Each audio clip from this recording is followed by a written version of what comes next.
Welcome to the Liquidity Event, a show about all things personal finance with a laser focus on taxes, financial independence, and equity compensation. Hosted by AJ and Shane of Brooklyn FI, each episode will focus on a personal finance topic, some driven by news headlines and sometimes driven by listener questions. And sometimes you'll just get two money nerds rambling about what they think is interesting. Just a quick note before we get started, this podcast is for informational purposes only and should not be considered tax or investment advice. Hello and welcome to the Liquidity Event. I'm your host, AJ Ayers, and this is episode 194, being recorded on June 11th, which was a long time ago, and airing today on July 1st. Happy Bobby Bonilla Day! Yay! You can always email us your finance questions at liquidityevent@brooklynfi.com, and we will answer them live on the air. Huge day here in New York on today, this being recorded is June 11th. Last night, the Knicks won Game 4 of the, what do we call it? Oh, also Kody's here. Sorry, Kody, I didn't introduce you. I told you I was Hey guys. Yeah, Game 4 of the NBA Finals. The Knicks pulled off the biggest comeback in NBA Finals history. They were down 29, and they won with a tip-in with like 1.2 seconds left.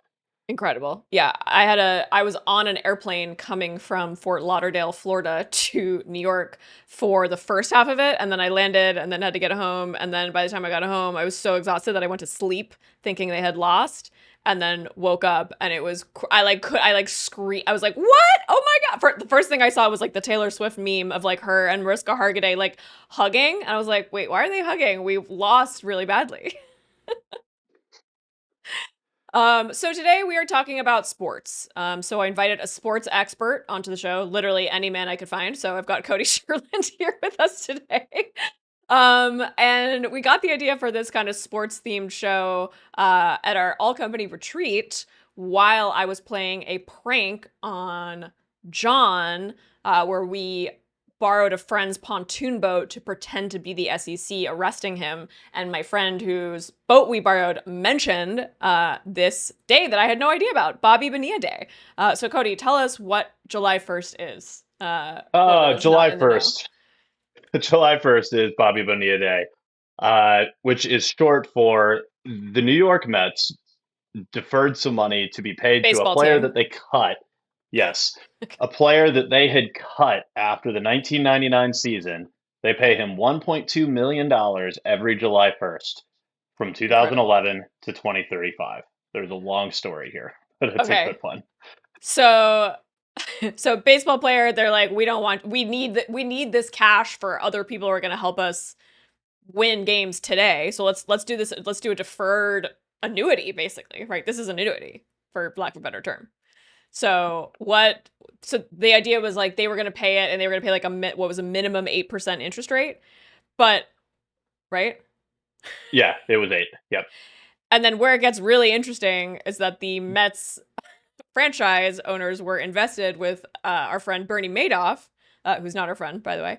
And so they were seeing crazy outsized returns on their money from the Ponzi scheme of the Madoff investment company. So they were like, oh, 8% interest, no problem, right? We'll keep paying that. And then we all know what happened with Madoff, and he was exposed as running a fraudulent Ponzi scheme. So they were left with this quite interesting bill to Mr. Bonilla. So he's sitting pretty in Florida now, collecting his $1 million every year for another 9 years. Yeah, as of today. Yeah.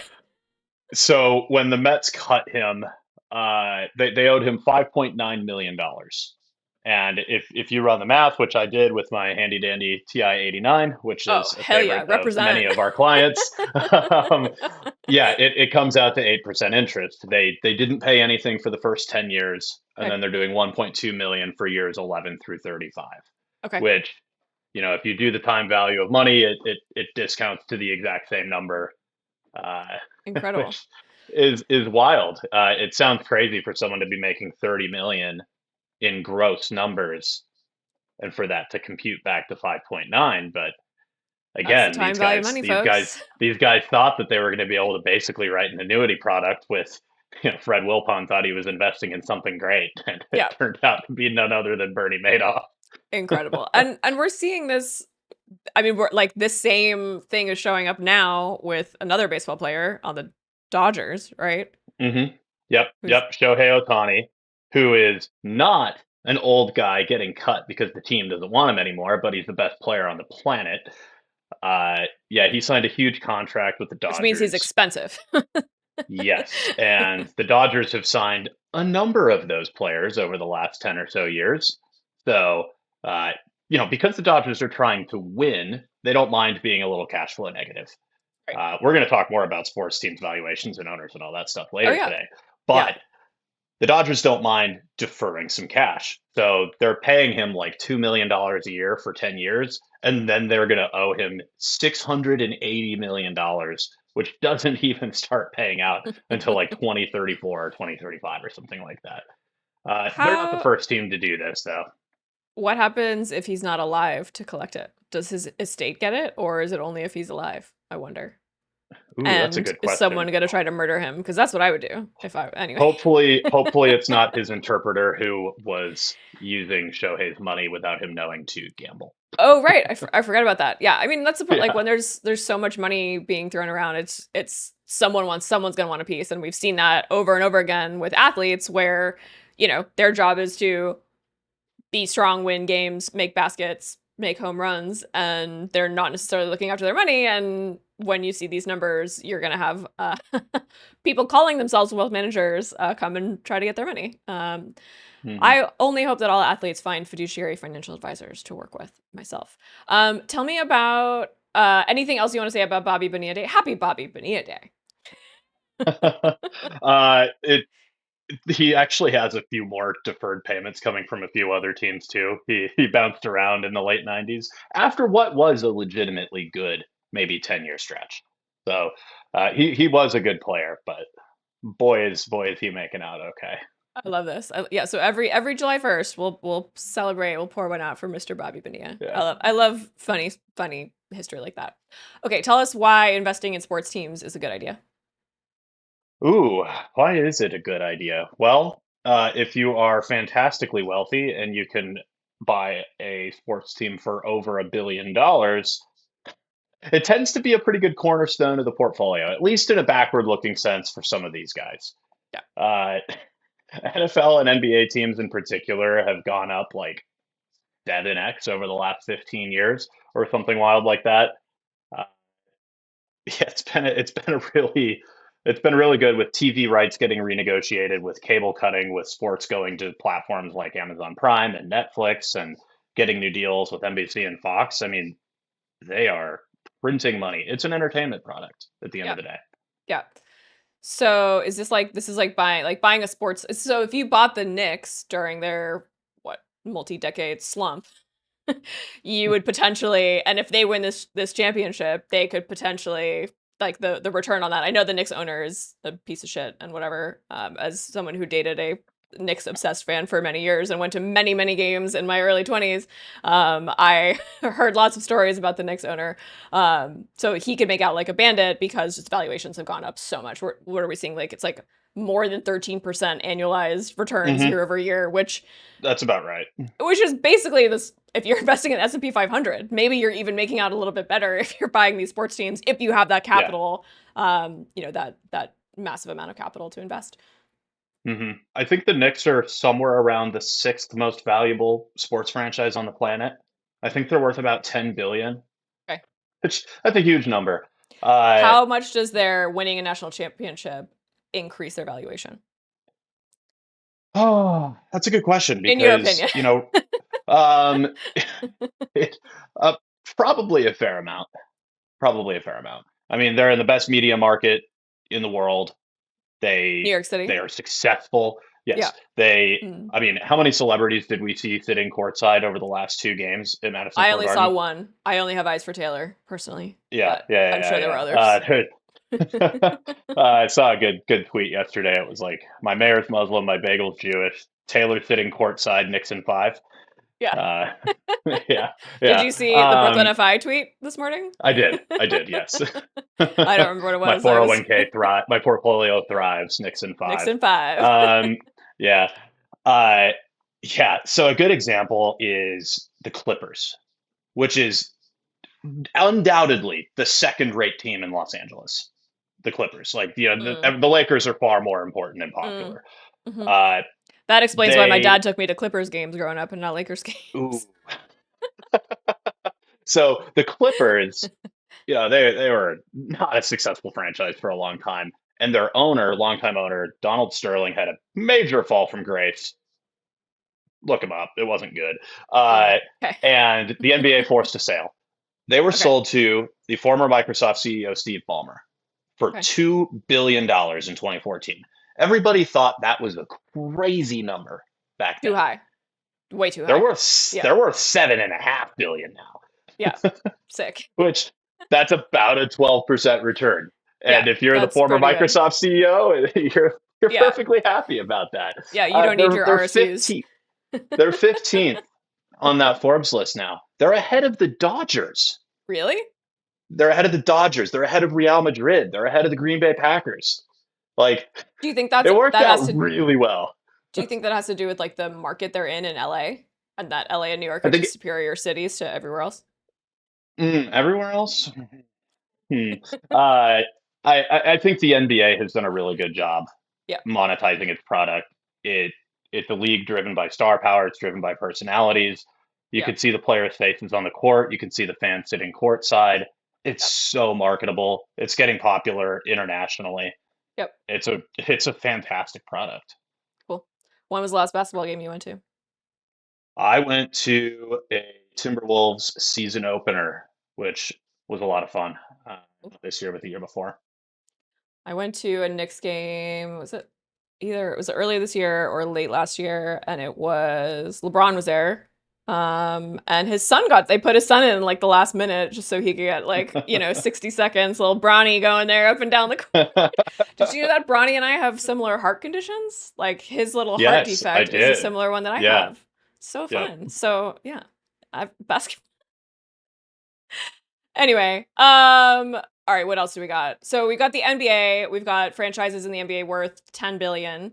Lakers sold in 2025, but it's not just the men that are valuable these days. We are also seeing this trend that the women's sports teams are finally getting their due. And that women's sports, there's such an interest in sports that it can no longer be contained by one gender. I mean, what's the women's sports team in your neck of the woods? Oh, we have a few. We've got a professional women's team, the Minnesota Frost. They won 2 championships with the new women's hockey league, the PWHL. Okay. The Lynx are the women's basketball team. They've won a number of championships over the last decade or so. Okay. Yeah, I mean, women's sports they're super fun. I mean, I think the star power of some of the star women's athletes like Caitlin Clark. Or Paige Becker's, shout out Minnesota. She grew up and went to high school like 5 minutes from where I'm sitting right now. They're so marketable and it's so fun to watch. I went to a women's hockey game and I sat in like the 6th row down by the glass, and it was amazing how good they were. Yeah. I mean, they are so absurdly talented and fun to watch. Yep. And honestly, the USA women's hockey team, they've won more gold medals than the guys. And they did it first this last Olympics too. And then they got unreasonably torn down by someone in particular. But right. they got their due. They're so good.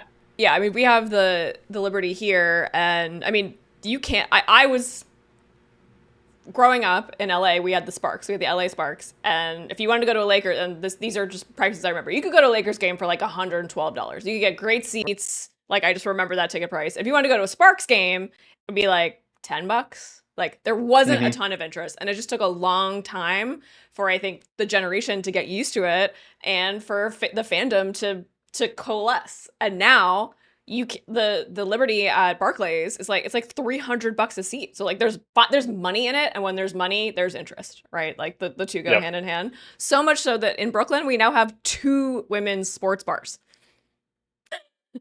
One is like a cat. It's like a cat themed women's sports bar, which I don't quite understand, but here we are. Do they have cats roaming around the bar? They better. I don't know. I I'll have go. not been. You should go. You should go and report back for Yeah. me. You should go. Yeah. We have a women's Oh, sports themed sorry. bar here too. Oh, do they have cats? Well, okay, it's called Athena Kiki's. Will both be a community hub and a place to watch women's sports. The Brooklyn bar's namesake is the cat the two adopted in New Orleans when they lived there in 2018. Athena the tabby also serves as their mascot and logo. Okay, so I don't know if Athena Great. Kiki is like in the bar or whatever. But I do want to shout out a sports bar in Portland, Oregon, which is the best named bar I have ever heard of, and that is Sports Bra. That's really good. That's So really good. good. Yeah. Yeah. So The good. one in Minneapolis is a bar of their own. Oh, Is okay. a good, Yep, clever League of name Their Own, too. of course. Yep. Everything Yep. I learned about baseball. No crying in baseball, right? Greatest Tom Hanks movie ever.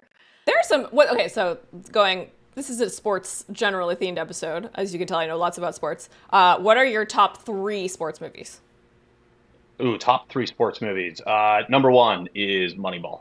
Okay. No doubt about Yep. it there. Yep. I think Miracle to get. Hockey, right? Yep. Yep. Has to get mentioned. 1980, Herb Brooks. That team was full of a bunch of Minnesotans. I just keep having to ram that in there with the LA New York bias on this Yep. podcast. Okay, fine. Whatever. Flyover third best seats. third best sports movie.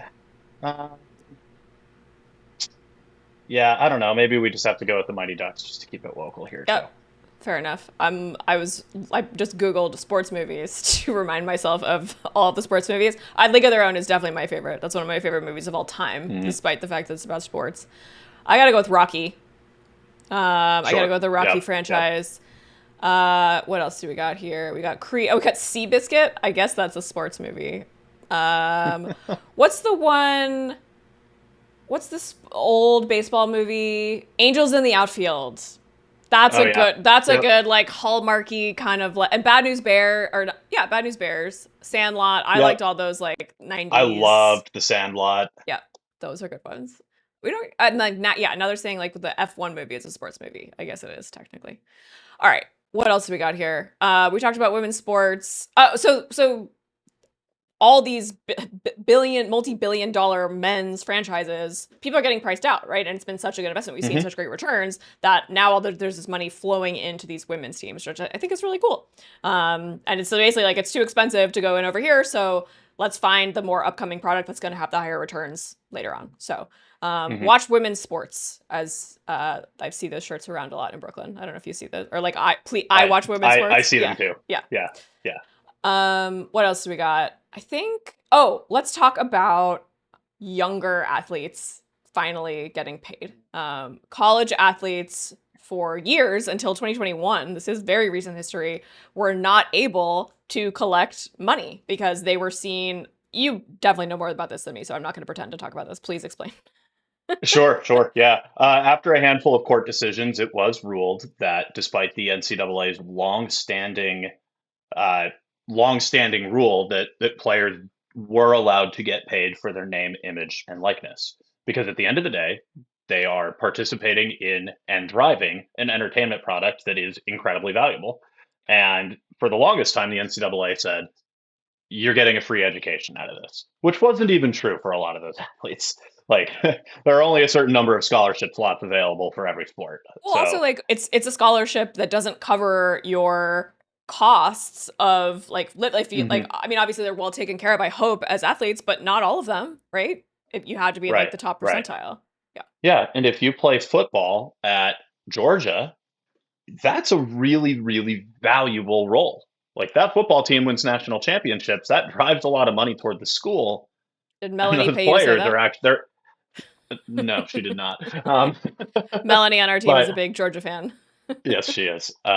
Yeah. So I think that players getting paid, it's a good thing, right? And regardless of the subjective opinions on players getting paid or not, it is causing a lot of complication and interest in what's happening in college sports. Yep. So the NCAA has lost a little bit of a stranglehold on the way they control these different sports.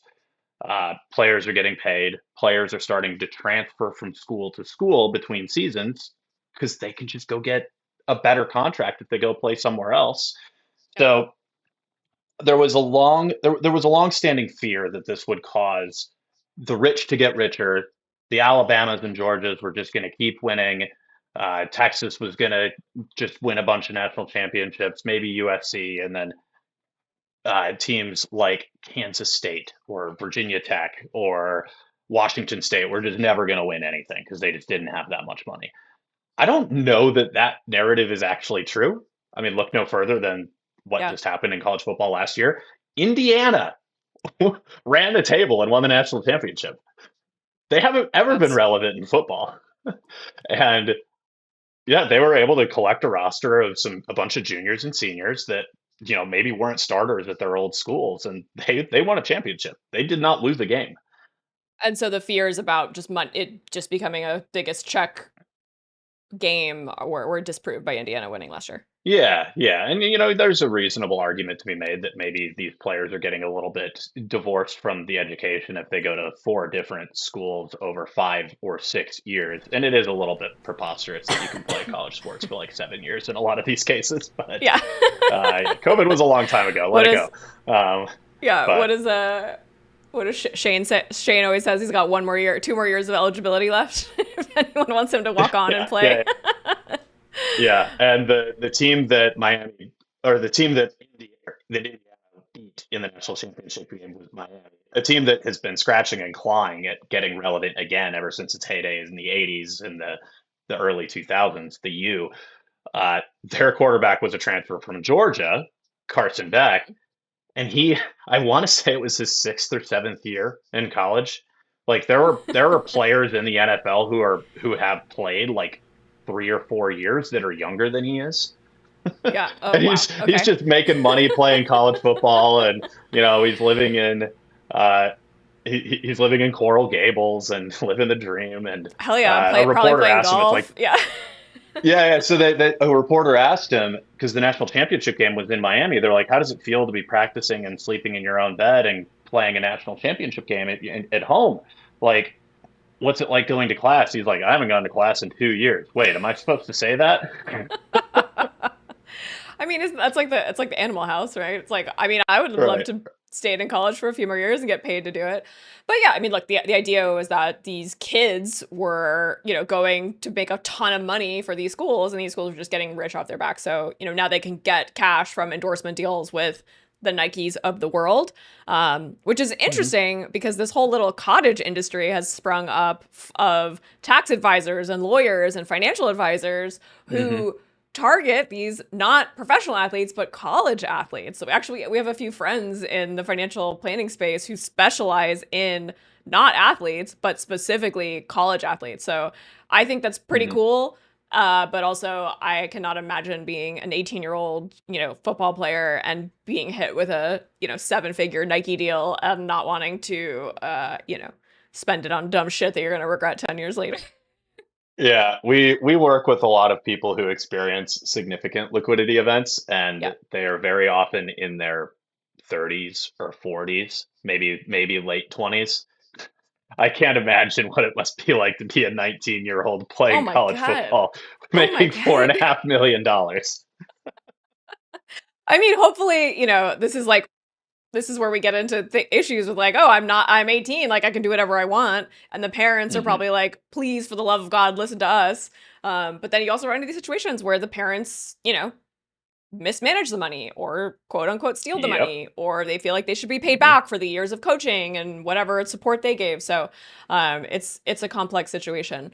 Yeah, I just want to shout out a friend of mine, Desarte, who just launched it's a whole platform for student athletes called Bench. I think I just saw that on LinkedIn that he launched that a couple weeks ago. So shout out to him. So yeah, if you're a student athlete, that's probably where you want to head. I don't know if Brooklyn FI is the place for you if you're a student athlete. I don't think we have. That's not quite. That's pretty far outside our niche. Unless I guess if our clients had some kids who were in the professional youth athlete caliber. What sports did you play Yeah, as a kid? I was exclusively a baseball player. It Okay, was I lived, breathed, and ate baseball until I nice, was like 19. Uh, nice. yeah, wasn't able to play golf, wasn't able to play hockey. What I actually want The and things you like to do. love. Yeah, Yeah, but you're a I haven't national. I touched a mean, I feel baseball like. in years. Oh, really? You don't even go near it? Or you just haven't I played? mean, I love baseball, but there's a Yeah. fair amount of scar tissue, literal and figurative. Yeah. It's also like kind of a hard sport to just be like, let's go play baseball. You know, like you need Yeah, to yeah. bring you need two people, you like to throw it back and forth, you need mitts. Anyway, I played Even slow softball. pitch softball, like Yeah. you need at least like 15, 18 people to have fun. You need a bunch of crap. Okay, my final parting word is we love sport. Well, people love sports. I don't love sports, but I can get into it, right? Like I'll go to any sports game. But what we don't like about sports is the gambling aspect of it. So folks, do not waste your freaking money gambling on sports. There's a lot of temptation. This is like my PS. This is like the after school special part of the episode. I was just at MSG last week, not for a Knicks game, for a Phoebe Bridgers concert during the finals. And there was just Kalshi everywhere. It was just betting, and I know that's a big part of sports, but it ruins people's lives. So here's your PSA that if you or you know someone whose life is getting ruined by gambling on sports, please get some help. Sorry to end on that sad note. Knicks game is when? Saturday? Knicks in 5? I believe so. Yeah, should be Saturday. Sweet. Well, I hope they win. I hope by the time this episode airs, we will have New York City will be painted orange and blue. Go Knicks. Yeah, Woo! don't bet on it. You won't Yeah. beat the books. There you go. Good parting words. Thanks for chatting sports with me, Kody. I'll see you next week, folks. Bye.